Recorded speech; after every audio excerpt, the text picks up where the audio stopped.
আলহামদুলিল্লাহ, পাখির বাচ্চার জন্য বোর্ডিং ঘর তৈরি করে নিলাম। প্রথমে কাঠের গুঁড়ি ঢেলে দিছি, তারপর তা মিক্স করে দিলাম। ভালো করে মিক্স করে অনেক সময় কাটা কাটা কাঠের টুকরা থাকে, তা সরিয়ে দিই যাতে পাখির সমস্যা না হয়। তারপর বোর্ডিং ঘরে যেই কাঠের গুঁড়ি দিয়েছি তার উপরে জীবাণুনাশক স্প্রে করে দিয়েছি যাতে কোনো জীবাণু থাকলে তা মারা যায়।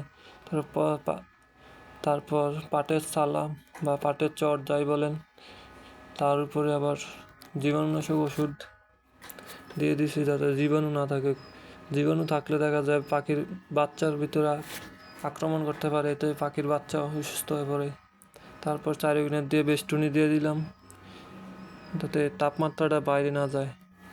তারপর কাঠ দিয়ে উপরে দিলাম যাতে মিটারটা বসাতে পারি, ব্রুডিংয়ের করার জন্য যে লাইটটা ওটা বসানোর জন্য আর কি দিয়ে দিলাম।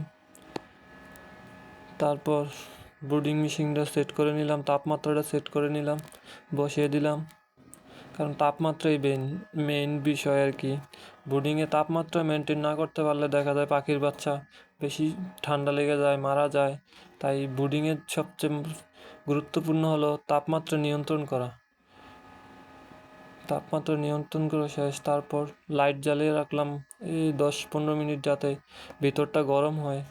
এতে করে দেখা যায় আর সমস্যা হয় না গরম থাকলে।